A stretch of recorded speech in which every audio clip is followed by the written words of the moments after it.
memiliki asma, hilangnya rasa memiliki sifat, dan hilangnya rasa memiliki zat. Nah, disitulah kita akan melebur kepada kebesaran Tuhan. Arti lebur artinya lebur rasa kita, bukan lebur jasmani kita, ya. Artinya bukan hilang, kesadaran kita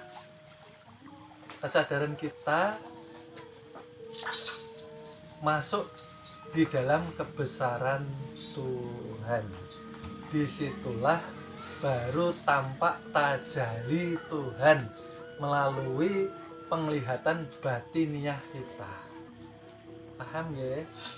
Artinya apa? Yaitu tadi, pakaian ini kalau tidak kita pakai, bentuknya seperti apa?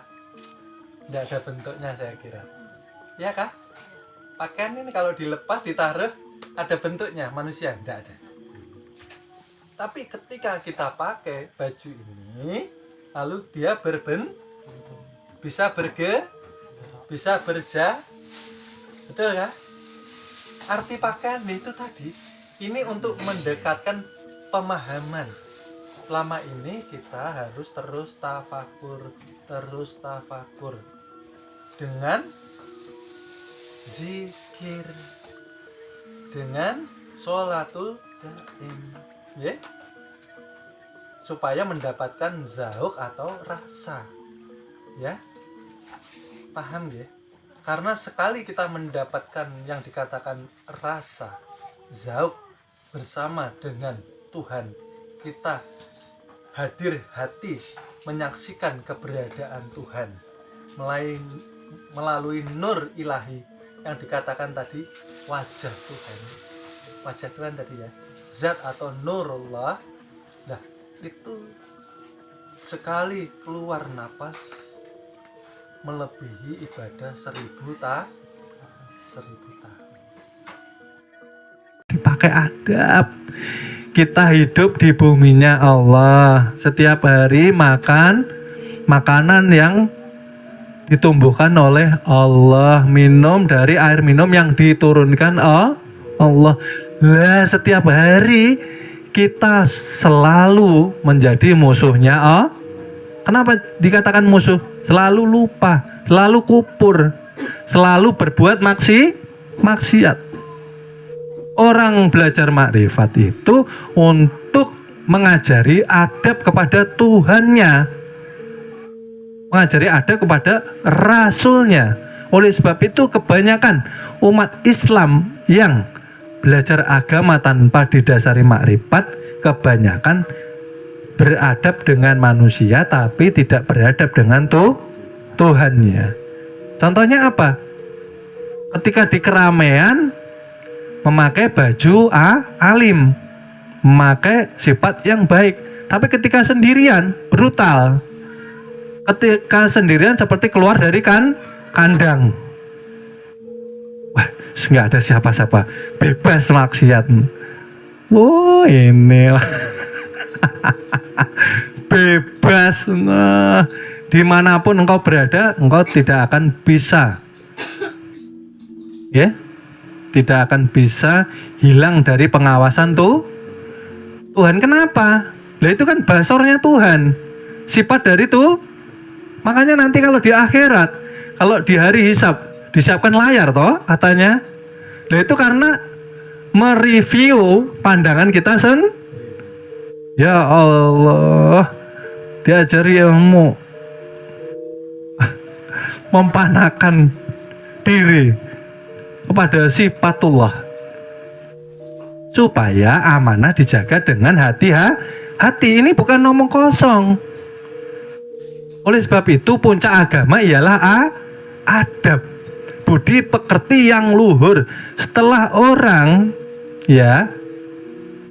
memahami ketuhanan, maka yang dikedepankan ialah pri kemanusiaannya lagi, karena sudah tahu Tuhannya, sudah menyaksikan.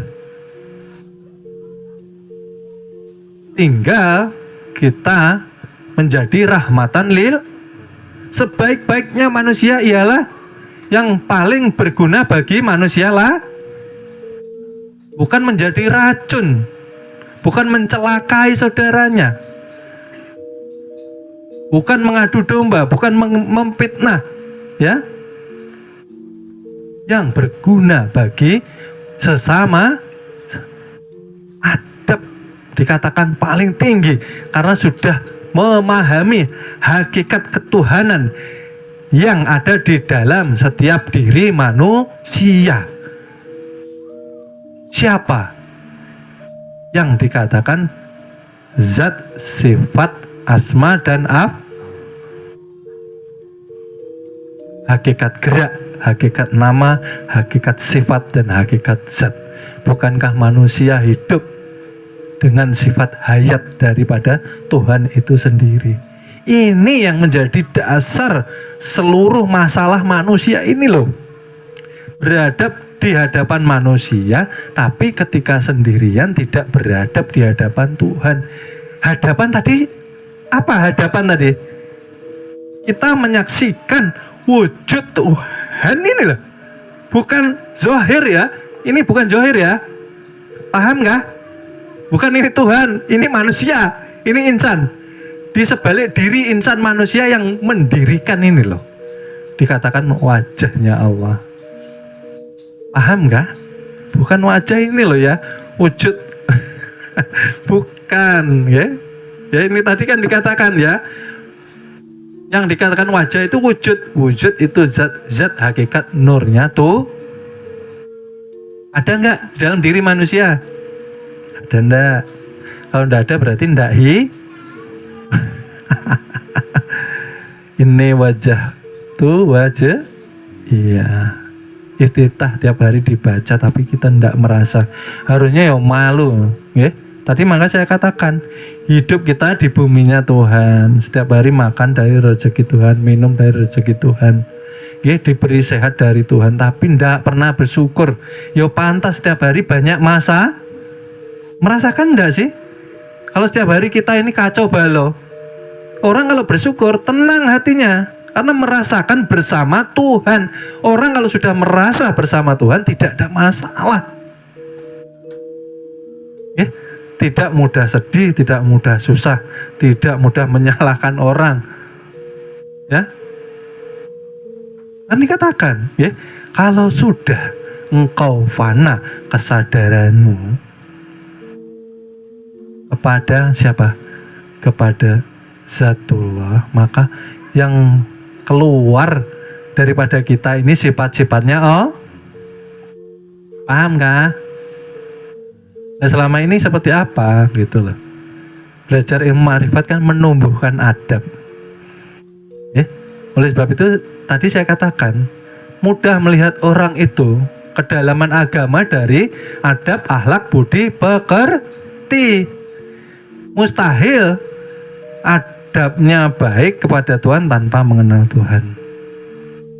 Mustahil. Karena apa? Dia tidak merasakan hadir hati selalu dibersamai Tuhan, tidak pernah terpisah. Maka mustahil dia akan menjalankan maksiat. Tidak mungkin. Ngomongnya pasti baik, ya, yang dilihat pasti baik, yang didengar pun pasti baik. Kan seperti itu kan? Hadir hati inilah yang menjadi masalah. Kita hadir enggak? Sholat ini seperti apa sih? Apakah hanya sekedar menggugurkan kewajiban? Kewajiban gugur tapi tidak diterima. Sholat tapi malah celaka. Kenapa? Ya karena itu tadi. Dia yang merasa sholat, tapi ketika berdiri sholat hatinya kemana-mana. Tidak hadir hatinya, tidak berhadapan dengan wajah Tuhan, tidak menyaksikan. Berarti sadatnya gugur. Menyaksikan ini kan ya nggak bisa. Hati kita sudah kemana-mana. Oleh sebab itu dikatakan ketika engkau belajar ilmu ketuhanan, maka engkau akan belajar ilmu yang bermanfaat. Arti ilmu yang bermanfaat itu seperti apa? Ketika di dalam hatimu tumbuh ketakutan, tumbuh rasa malu. Lah itu sudah ada kah belum gitu loh. Kita ini semaunya ya hidup ya. Apa yang dilarang Tuhan oh, kita terobos ya, slow ya. Wah. Artinya kita belum belajar ilmu yang bermanfaat. Berarti harus banyak berarti kita dijauhkan dari hidayah tuh. Kenapa dijauhkan? Artinya kita memperbanyak maksiat. Sudah tahu jalannya tapi kita terjang. Enggak masalah. Artinya enggak masalah apa? Tuhan menghadirkan azab itu tidak terlihat. Makanya ada yang dinamakan istidrat. Istidrat itu tahu, kita maksiat tapi sehat, kita maksiat rezeki lancar, kita maksiat semuanya diberikan, bahagia, tidak kurang suatu apapun. Nyatanya Tuhan mengazab kita. Hati-hati dalam membaca semua itu, gitu loh. Artinya apa? Ketika kita di dalam kenikmatan, ukur barometer keimananmu. Engkau itu jauh kah dekat? Kalau jauh, cepet-cepet adabnya istighfar. Tapi hakikatnya nggak bisa kita istighfar. Kenapa? Karena kalam yang mempunyai Allah artinya kita diberi jalan kebaikan. Allah masih memberi ampunan dan hidayah untuk kita istighfar itu adab aja Bang. Bukan kita juga yang merasa bisa istighfar. Syirik pulang kayak gitu. Paham ya? Dan ini mudah-mudahan menjadi solusi buat semua murid. Jadi mulai besok belajarlah bersyukur atas gaya hidup yang pertama yang masih diberikan. Yang kedua bersyukur atas amanah yang diberikan melalui kesehatan. Karena kesehatan itu kan modal ya. Orang kalau sehat dikatakan berlomba-lombalah dalam kebaikan. Kalau tidak mau berlomba-lomba nanti kesehatan itu sedikit demi sedikit akan karena tidak bukankah kesehatan itu modal awal untuk kita berlomba-lomba untuk mengumpulkan bekal nanti di akhir. Banyak orang sekarang belum menyadari istimewanya kesehatan. Tapi kalau sudah sakit naham. Orang yang dikubur aja minta dihidupkan lagi. Karena apa? Menyesal. Tapi tidak diberi kesempatan. Apa yang dikatakan Tuhan? Bukankah aku sudah panjangkan umurmu? Ada yang dipanjangkan sampai 20 tahun, 30 tahun, 40 tahun. Ada yang sudah 40? Lewat lagi ada? Berarti dipanjangkan lagi 50. Ada 50? Dipanjangkan lagi 60. Rasulullah berapa? 63. Ada yang dipanjangkan sampai 70. Nah, dipanjangkan ini kamu gunakan untuk apa? Setelah dikubur kok minta dihidupkan lagi? Ya, penyesalan kan di belakang ya. Ini. Mendolnya di belakang. Artinya apa? Sekarang kita harus rajin belajar di majelis supaya paham apa amanah yang diberikan Tuhan kepada kita supaya kita hidup di dunia bahagia, di akhirat selamat. Nah kan seperti itu. Kalau di dunia celaka itu indikasi su'ul kha. Nah, berarti warga warga negeri api berarti. Karena ada tandanya sudah. Tandanya apa? Ketika seseorang dijauhkan dari hidayah untuk mengenal ilmu, mengenal diri, ilmu ma'rifatullah. Itu tanda loh.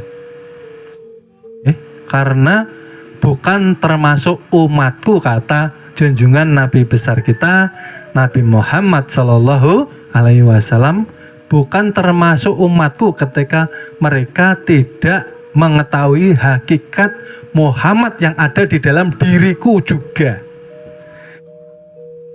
Karena di dalam diri junjungan Nabi besar kita Nabi Muhammad Shallallahu Alaihi Wasallam itu ada hakikat Muhammad, itu yang ingin Nabi ajarkan kepada kita, gitu loh.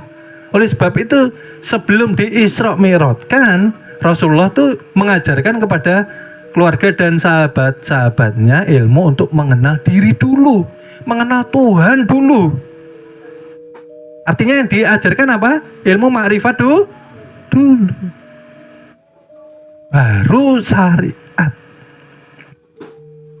Inilah kalau tidak paham dikatakan ilmu makrifat ini terlalu tinggi. Mohon maaf, akan kami lanjut ke episode berikutnya. Terima kasih.